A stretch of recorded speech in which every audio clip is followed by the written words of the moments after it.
Hello everyone, dear students. Last time हमने Wheatstone bridge किया था और उसके बाद हमने उसके न्यूमेरिकल भी करके देखे थे। आज हम न्यू टॉपिक स्टार्ट करने वाले हैं। इम्पॉर्टेंट टॉपिक है मीटर ब्रिज। इसका हमारे सिलेबस में प्रैक्टिकल भी है और ये बहुत कॉमनली एग्ज़ाम्स में पूछा जाता है। इस पे बेस्ड न्यूमेरिकल्स भी आते होते हैं। मीटर ब्रिज को दूसरा नाम से भी पुकारते हैं, वो है slide wire bridge. Slide wire bridge ये व्हीटस्टोन ब्रिज की ही प्रैक्टिकल फॉर्म है। प्रैक्टिकल यानी इसे मीटर ब्रिज को यानी व्हीटस्टोन ब्रिज से के प्रिंसिपल पे ही काम करता है। ये वही सेम ही चीज़ है, बट इसको प्रैक्टिकली हम मीटर ब्रिज के नाम से जानते हैं। ये इसका यूज़ भी वही है। It is use to determine unknown resistance and the resistance of the material of the wire, यानी अननोन रेजिस्टेंस को फाइंड आउट करने के लिए और किसी भी मटेरियल की इंटरनल रेजिस्टेंस के साथ साथ रेजिस्टेंस ऑफ द मटेरियल भी निकाल सकते, रेजिस्टिविटी भी निकाल सकते हैं इसको यूज़ करके। इसका प्रिंसिपल है, it is based on the principle of Wheatstone bridge. Wheatstone bridge का प्रिंसिपल हम पहले भी पढ़ चुके हैं, जो कि होता है कि अगर IG 0 है, IG यानी कि गैल्वेनोमीटर में से करंट जो है वो 0 है, तो उस स्टेट में व्हीटस्टोन ब्रिज का कंडीशन, बैलेंस कंडीशन जो रहती है वो हो जाती है P/Q इक्वल टू R/S, जिसमें P, Q, R, S ये 4 रेजिस्टेंसेस होती हैं। इसमें हमें 3 रेजिस्टेंसेस पता होती है और चौथे को हमें ढूंढना होता है, यानी फाइंड आउट करना होता है यूजिंग मीटर ब्रिज। इसकी प्रैक्टिकल फॉर्म जो है वो कुछ इस तरीके से है। ये डायग्राम है, ये हमारे पास लैब में अवेलेबल होता है। प्रैक्टिकल भी हमें इसे करना होता है। इसमें क्या होता है कि ये देखो, ये जो छोटी छोटी लाइनों वाली ये बड़ी सी लाइन दिखाई दे रही है, ये एक लकड़ी का यानी वुडन एक 1 मीटर का स्केल होता है, जो कि एक वुडन बॉक्स के ऊपर ही लगा होता है। जैसे ये 1 मीटर की पूरी इसकी लेंथ है, इसलिए हम इसे मीटर ब्रिज भी बोलते हैं। अब क्या कहते हैं कि इसके ऊपर 2 ये कॉपर ब्रास की ये स्ट्रिप्स लगी हुई हैं और उनके बीच में यहाँ पर 2 गैप हैं। एक गैप ये रहा, एक गैप ये रहा। इस गैप में R जो है रेजिस्टेंस बॉक्स लगाया जाता है, जिसकी अंदर से हम की कितने की निकालें और कितने की नहीं निकालें उतनी रेजिस्टेंस जो है वो इंट्रोड्यूस हो जाती है। और ये जो S है ये एक अननोन रेजिस्टेंस है जिसको ही हम ढूंढना चाहते हैं। इस A से लेकर C पॉइंट तक पूरे यहाँ से यहाँ तक 1 मीटर यानी 100 सेंटीमीटर है। इस D टर्मिनल से एक गैल्वेनोमीटर को जोड़ा जाता है और गैल्वेनोमीटर को फिर आगे किसके साथ जोड़ा जाता है, जॉकी के साथ। ये रेजिस्टेंस बॉक्स कैसे दिखता है, जॉकी कैसे दिखता है और गैल्वेनोमीटर कैसे दिखता है या मीटर ब्रिज कैसे दिखता है, इस सब की मैं आपको पिक आज भेज दूंगा, जिससे आप ये देख पाएंगे कि गैल्वेनोमीटर क्या होता है, रेजिस्टेंस बॉक्स क्या होता है। इस तरीके से इस पूरे सर्किट को हमने A पॉइंट को positive terminal of the battery से जोड़ा हुआ है और जो C वाला पॉइंट है इसको एक की के थ्रू, ये एक की है, इसे 1 वे की बोलते हैं, और ये negative terminal of the battery से जुड़ा हुआ।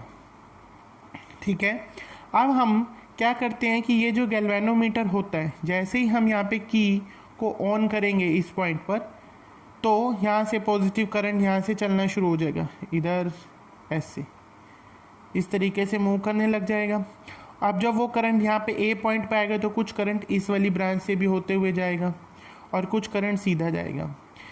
ये जो 1 मीटर की ये वुडन बॉक्स लगा हुआ है, इसके ऊपर ही एक वायर लगी होती है जिसमें से करंट जाता है, वो जनरली कॉन्स्टेंटन की बनी होती है।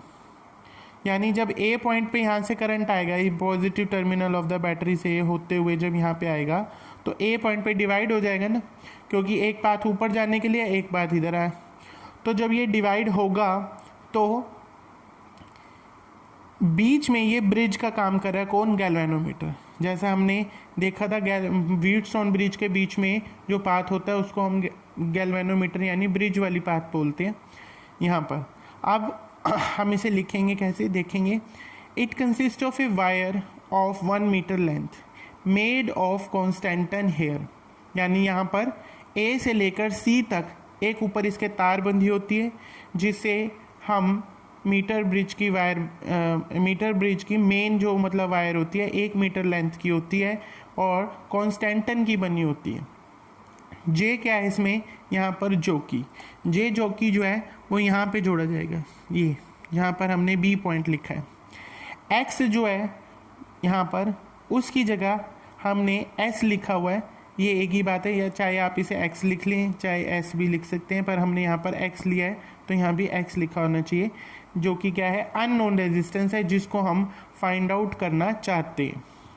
आर जो है ये रेजिस्टेंस बॉक्स में से निकाली गई कि कितने ओम, 10 ओम, 20 ओम, 50 ओम, कितनी रेजिस्टेंस हमने ये नोन लगाई है यहाँ पर। तो हमने यहाँ पे लिख दिया R is equal to known resistance from the resistance box. उसके बाद बी क्या चीज़ है इसका, ये नल पॉइंट, यानी हम जोकी को ऐसे जैसे वायर होती है ना यहाँ पे रखते हैं, ऐसे जैसे पेन ये मैं ऐसे ऐसे मूव करो, ऐसे ऐसे हम इसको जोकी को मूव करते, स्लाइड करते इसके ऊपर। तो जब यहाँ से लेके यहाँ तक हम स्लाइड करते हैं तो हम देखते हैं किसी एक पॉइंट पे इस गैल्वेनोमीटर की सुई जो है वो एग्जैक्ट 0 पर आ जाती है। जिस पॉइंट पे वो एग्जैक्ट 0 पर आ जाएगी उस पॉइंट पर हम रुक जाएंगे और इसको हटा के नोट कर लेंगे कि ये कितने सेंटीमीटर, यहाँ से ये कितने सेंटीमीटर पे है, वो इसका क्या कहलाएगा, नल पॉइंट। यानी B is equal to null position of the point, यानी 0 डिफ्लेक्शन इन द गैल्वेनोमीटर। हमने लिख भी दिया है कि वो स्टेट होगी जब यहाँ पर 0 डिफ्लेक्शन होगा गैल्वेनोमीटर पे। उसके बाद है अब resistance of the length A B is equal to P. ये क्या कहता है कि यहाँ से यहाँ तक, ए से लेकर यहाँ तक बी तक हमने ये जितनी भी लेंथ है, मान लो 50 सेंटीमीटर है, 40 है, 60 है, तो ये ए से लेके बी तक की लेंथ को हमने पी मान लिया और लेंथ पे ही रेजिस्टेंस डिपेंड करती है, इसलिए हमने ये लिख दिया यहाँ पर कि P is directly proportional to L। P क्या है, रेजिस्टेंस ऑफ लेंथ, यानी जितनी लेंथ होगी ए बी की उस पर डिपेंड करेगी, क्योंकि हम जानते हैं resistance is directly proportional to length, जितनी लेंथ होगी उतनी रेजिस्टेंस होगी। इसी तरीके से ये अगर यहाँ से यहाँ तक मान लो कि 40 सेंटीमीटर है तो ये बी से लेके सी तक कितना होगा, 100 माइनस 40 कर देंगे यानी 60। 40 यहाँ तक हो गई तो बची हुई कितनी होगी इस तरफ, 60। तो उस तरफ वाली रेजिस्टेंस का हमने नाम दे दिया क्यू, और क्यू किस पे डिपेंडेंट होगी, उसकी लेंथ पे 100 माइनस एल, क्योंकि बी सी जो है वो कितनी है, 100 माइनस एल। एल हमने यहाँ पे पी नाम दे दिया और बची हुई को 100 तो पूरी है इसलिए 100 में से माइनस करेंगे और B C is equal to क्या आ जाएगा, 100 माइनस एल। अब इक्वेशन 1 और 2 को हम डिवाइड करेंगे, यानी ये P divide by Q equals to, जब ये प्रोपोर्शनल के साइन हटाए दोनों के कांस्टेंट आएंगे वो कट जाएंगे और ये रह जाएगा L upon 100 minus L, equation number 3।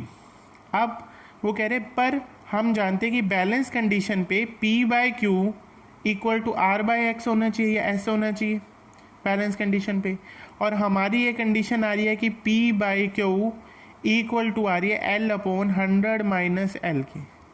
अब इक्वेशन नंबर 3 में भी लेफ्ट हैंड साइड पे P बाई क्यू है और ये जो बैलेंस कंडीशन है इस पे भी एक P बाई क्यू है equal to R by x.